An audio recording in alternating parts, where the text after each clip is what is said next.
வணக்கம். இன்றைக்கி நம்ம பார்க்க போகிற சமையல் ஒரு அருமையான சிம்பிளாக பண்ணக்கூடிய one part lunch box recipe தான் பார்க்க போகிறோம். அதாவது மீன் மேக்கர் வச்சு ஒரு மசாலா சாதம். பசங்களுக்கு இது மாதிரி செஞ்சு கொடுங்க, விரும்பி சாப்பிடுவாங்க. நல்லா டேஸ்ட்டாகவும் இருக்கும், நல்லா ஹெல்த்தியாகவும் இருக்கும். ஸோ வாங்க இந்த அருமையான சோயா சங்க்ஸ் மசாலா சாதம் எப்படி செய்யலாங்கிறத பார்க்கலாம். இப்போ ஒரு குக்கர் எடுத்துக்கலாம். ஒரு 4 ஸ்பூன் அளவுக்கு எண்ணெய் விட்டுக்கலாம். வாசனைக்காக கொஞ்சமாக நெய். எண்ணெய் சூடாகவும் ஒரு டீஸ்பூன் போல் கடுகு சேர்த்துக்கலாம். கொஞ்சமாக சோம்பு சேர்த்துக்கலாம். கடுகு பொரிய ஆரம்பிக்குது. இதில் வந்து கொஞ்சமாக கருவேப்பிலை சேர்த்துக்கலாம். அது கூடவே கொஞ்சமாக புதினா இலை சேர்த்துக்கலாம். 3 பச்சை மிளகா பொடியாக கட் பண்ணதை சேர்த்துக்கலாம். அது கூடவே இஞ்சி பூண்டு பேஸ்ட்டு சேர்த்துக்கலாம். இப்போ அதில் ஒரு கைப்பிடி அளவுக்கு பெரிய வெங்காயம் நல்லா பொடியாக கட் பண்ணதை சேர்த்துக்கலாம். இப்போ வெங்காயம் ஓரளவுக்கு நல்லா வதங்க ஆரம்பிச்சிருச்சு. இந்த ஸ்டேஜில் பொடி சேர்த்துக்கலாம். 1 டீஸ்பூன் போல் தனியாத்தூள், 1 டீஸ்பூன் மிளகாத்தூள், 1/4 டீஸ்பூன் போல் மஞ்சத்தூள், 1/4 டீஸ்பூன் கரம் மசாலா கொஞ்சமாக சேர்த்துக்கலாம். எல்லாமே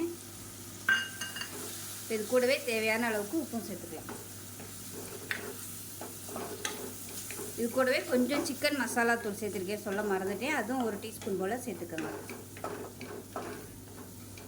நல்லா பரட்டி விட்டுட்டு மீடியம் சைஸாக ஒரு தக்காளி சேர்த்துக்கலாம். சிக்கன் மசாலா தூள் சேர்த்திங்கன்னா உங்களுக்கு நல்லா ஃப்ளேவராக இருக்கும்.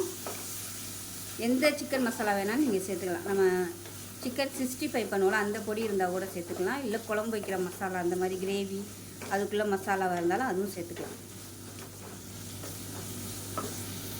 இது கூடவே ஒரு கைப்பிடி அளவுக்கு மீன் மேக்கர் நல்லா சுடுதண்ணியில் போட்டு வேக விட்டு எடுத்து வச்சுருக்கேன். பிழிஞ்சிட்டு அதையும் சேர்த்துக்கலாம்.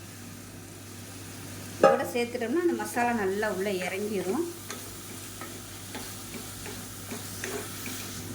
இந்த மீன் மேக்கர் சுடுதண்ணியில் போட்டு வேக விட்டு தண்ணியில் பிழிஞ்சு டப்பாவில் போட்டு நம்ம நைட்டே வச்சிட்டோம்னா காலையில் நம்ம லஞ்ச் பாக்ஸ் செய்கிறதுக்கு ரொம்பவே ஈஸியாக இருக்கும். கெட்டு போகாது, ஒன்றும் செய்யாது, நல்லாயிருக்கும். நான் இன்றைக்கி ஒன் பார்ட் ரெசிபியாக பண்ணுறேன். இதுவே வந்து இந்த ஸ்டேஜ் வரைக்கும் நல்ல சோயா சங்க்ஸ் வந்து நல்லா வேக விட்டுட்டு அதுக்கப்புறமா வடித்த சாதத்தை வந்து சேர்த்து கிளறிக்கலாம். அதாவது பாசுமதி அரிசி இல்லை சாதாரண அரிசி இருந்துச்சுன்னா கூட நீங்கள் இதோட கிளறி கொடுக்கலாம். நான் வந்து இன்றைக்கி ஒன் பார்ட் ரைஸாக தான் பண்ணுறேன். இப்போ பாருங்கள், எல்லாமே நல்லா வதங்கிருச்சு. இந்த ஸ்டேஜில் தண்ணி வந்து சூடு பண்ணி வச்சுருக்கேன். 1 டம்ளர் அரிசி எடுத்திருக்கேன், ஜீரக சம்பா அரிசி. 1 டம்ளருக்கு 2 டம்ளர் தண்ணி வச்சுருக்கேன். அதை ஊற்றிக்கலாம். நல்லா கொதிக்க விட்டு ஊற்றிக்கோங்க. இது எல்லாமே சேர்ந்து நல்லா கொதிக்கட்டும். உப்பு செக் பண்ணி பார்த்துட்டு உப்பு சேர்த்துக்கலாம். இதோட பொடியாக நறுக்குன கொத்தமல்லியில் சேர்த்துக்கலாம். இப்போ நல்லா கொதிக்க ஆரம்பிச்சிருச்சு. இப்போ ஜீரக சம்பா அரிசி ஊற வச்சதை சேர்த்துக்கலாம். 20 நிமிஷம் ஊற வச்சு வச்சுருக்கேன், அதை சேர்த்துக்கலாம்.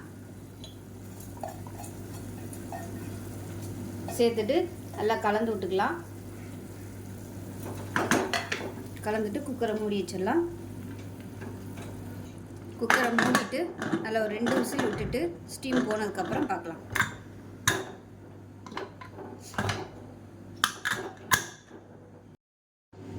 இப்போ விசில் விட்டு ஸ்டீமில் நல்லா இறங்கிருச்சு. எப்படி இருக்குன்னு பார்க்கலாம். பாருங்கள், சாதம் சூப்பராக வந்திருக்குது. நல்லா சாஃப்டாகவும் இருக்குது சாதம், ரொம்ப விதையாகவும் இல்லாமல் சூப்பராக இருக்குது சாதம்.